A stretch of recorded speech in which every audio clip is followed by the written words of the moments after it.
যে আসলে নগরটাকে একটা সুন্দর যানজট মুক্ত নগরী করতে হবে। পাশাপাশি এই যে হকারদের বিরুদ্ধে, শ্রমিকদের বিরুদ্ধে, যাদের বিরুদ্ধে আজকে বিভিন্ন অ্যাকশন হয় রাস্তাঘাটে বসলে, এদের তো বসার কোনো জায়গা নাই। আর রমজান মাসের দিন খুব খারাপই লাগে যখন হকারদেরকে উচ্ছেদ করে দেওয়া হয়। আবার এটাও মেনে নেওয়া যায় না যে হকাররা রাস্তার মাঝখানে বসে পড়বে, এটা তো কোনো সুস্থ নাগরিক ব্যবস্থা হতে পারে না। কিন্তু এদেরকে উচ্ছেদ করার আগে একটা পরিকল্পনা তো দরকার। আপনি হকারদেরকে উচ্ছেদ করে দিলেন, রিক্সাওয়ালাদেরকে উচ্ছেদ করে দিলেন, কিন্তু একটা পরিকল্পনা তো দরকার যে আমার একটা নির্দিষ্ট সময় দরকার, বা আমার একটা রাস্তা দরকার, আমার একটা বিকল্প রুট দরকার। এরাও তো মানুষ, এদেরকে যদি কর্মসংস্থান করে দেওয়া না হয় তাহলে সমাজে তো অস্থিরতা বাড়বে, এবং রুটি রুজির তো সবারই দরকার আছে। না না, এটা পর্যাপ্ত না, এটা পর্যাপ্ত না। আপনি দেখেন কত হাজার সিএনজি আছে, কত হাজার রিক্সা আছে, কত হাজার ভ্যান গাড়ির ড্রাইভার আছে, তারপরে সবজিওয়ালা, এগুলা তরকারিওয়ালা আছে। তো এগুলা পর্যাপ্ত না। পর্যাপ্ত ব্যবস্থা করে দেওয়া হয়, মানুষ যদি ওইভাবে চায় যে আমি ওই জায়গা থেকে বাজার করবো, ওই 3-4 স্পট থেকে করব, এবং ওই স্পটে যদি সুন্দর ব্যবস্থা করে দেওয়া হয় তাহলে সম্ভব। আসলে একদিন আপনি পরিকল্পনা করে যদি না করেন, এগুলো যদি মানে সমন্বিত পরিকল্পনা করে না করেন এবং এদেরকে কনভিন্স করে না করেন, তাহলে আপনি এগুলা কিছু নিয়ন্ত্রণ করতে পারবেন। আমাদের সমাজ ব্যবস্থা এমন না, আমাদের রাস্তাঘাট এমন না, আমাদের জায়গা এমন না যে আমরা চাইলেই অনেক কিছু করে ফেলতে পারবো। এটা নিখুঁত পরিকল্পনা দরকার, সবাইকে নিয়ে বসে, সবার সম্মতি নিয়ে, সবাইকে নাগরিক সুবিধা অসুবিধা সবাইকে বুঝিয়ে বলে মানুষকে কনভিন্স করতে হবে। ওইভাবে তাড়াহুড়া করে একদিন বসলেন, 3 দিন বসলেন না, এইভাবে কনভিন্স হবে না। পাবলিককে কনভিন্স করতে হবে, সুবিধা অসুবিধা বুঝাতে হবে। এগুলা দুরূহ কোনো বিষয় না। আপনার কানেক্টিভিটি দরকার মানুষের সাথে, আপনার সেই কানেকশন আছে কিনা। সেই কানেকশন থাকলে আপনি সেটা সবকিছু কন্ট্রোল করতে পারবেন। তো এইগুলো বিবেচনা করার দরকার, মানুষ কারা পারবে, এটা কাদের দ্বারা সম্ভব, কাদের দ্বারা এই হাইজ্যাক বন্ধ করা সম্ভব, কাদের দ্বারা রাস্তাঘাটে এই মারামারি বন্ধ করা সম্ভব, কাদের দ্বারা এই যে কিশোর গ্যাং নিয়ন্ত্রণ করা সম্ভব।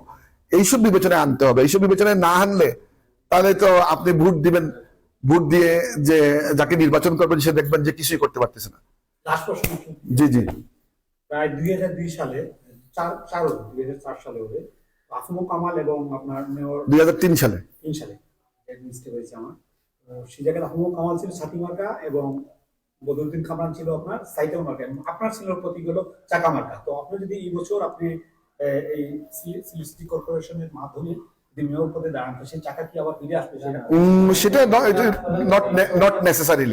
Not necessarily. যদি আমরা ধরেন নমিনেশন পাই, তখন প্রতীক কি হবে, দলীয় প্রতীক হবে কি না হবে সেটা আমরা জানি না এখন পর্যন্ত। আর যদি অন্য প্রতীক হয়, তাহলে যে প্রতীক আসবে ওই প্রতীকে নির্বাচন, প্রতীক ইম্পর্টেন্ট না, মানুষ ইম্পর্টেন্ট, প্রতীক ইম্পর্টেন্ট না। আমরা প্রতীকের পূজা করি না, মানুষ ইম্পর্টেন্ট। মানুষ দেখে, মানুষের গুণাগুণ দেখেই তো বুট হবে। তো সেই প্রতীক ফিরে আসবে কি না আসবে আমি জানি না, তবে সেটা ইম্পর্টেন্ট না আমার কাছে। উন্নয়নের বিষয়ে আপনি ইতিমধ্যে বেশ কিছু কথা বলেছেন, তবে সিসিকে সবথেকে আপনার ব্যক্তিগত কোনো উন্নয়নের পরিকল্পনা আছে কিনা, যে এমন কিছু আমি সর্বপ্রথম করতে চাই? দেখেন, আমি আগেই বলেছি যে উন্নয়ন একটা রুটিন প্রক্রিয়া, উন্নয়ন করা যাবে। উন্নয়নের জন্য সিসিকের বাজেট আছে, গভর্নমেন্টের বাজেট আছে, মানুষের পরিকল্পনা আছে, রাষ্ট্রের পরিকল্পনা আছে।